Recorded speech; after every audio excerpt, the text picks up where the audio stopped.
So let me ask you, as we think about these truths for ourselves this morning as individuals, would you just be honest with yourself and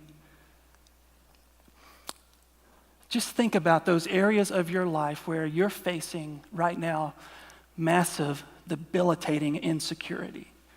I know there's got to be people here who are facing it. Maybe you just lost your job.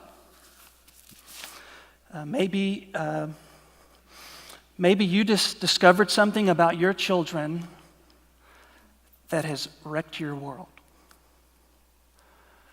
It could have been a medical diagnosis. It could be anything. Where are you insecure this morning? And I'm not making you feel bad about your insecurity. I just want to offer you some help. Others of us here this morning, you're having a tough time listening to this message because you've got a spirit of arrogance. And it's almost like, who are you to talk to me like that? How could, you don't know me. You don't know the things that I face. If you find yourself this morning making excuses, justifying your behavior, finding reasons for why you're doing what you're doing, there may be in you that spirit of pride that's resulting in this self-exaltation, thinking of yourself more highly than you ought to think. So just pull that out there for just a moment. So you got your insecurity, okay? You've got your self-sufficiency, your self-exaltation. Just put those out for just a moment and then step back, and I want you to just think about the cross. Think about the gospel for just a minute. And think about how much your heavenly Father must have loved you to send his one and only Son to live a sinless, perfect life. A life that was free of insecurity, a life that was free of self-exaltation, a life of perfect obedience to God the Father. Nobody loved God the Father like God the Son. Perfect harmony, perfect relationship, deep love.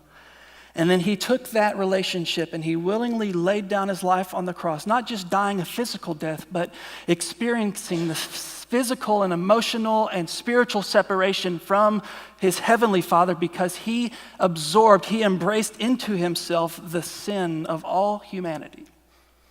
He was accursed even though he was sinless. And as you think about him crying out on the cross, my God, why have you forsaken me? Let that be a reminder that you are not forsaken.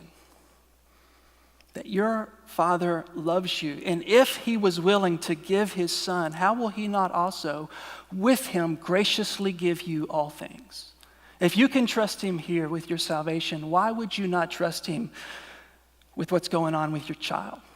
With the financial problem, with the job loss, how will you not trust him there? Just gospel that insecurity. That's what it looks like.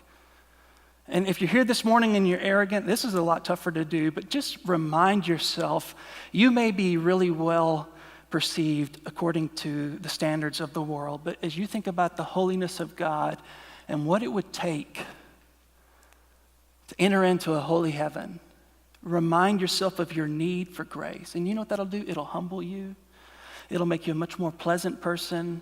And it will remind you that you don't have to have the universe. You don't have to be in control of the universe. You don't have to live up to all of these expectations that people have put on you. The perfectionist trap that traps so many people that are wired this way. You can be freed from that as you think about the cross.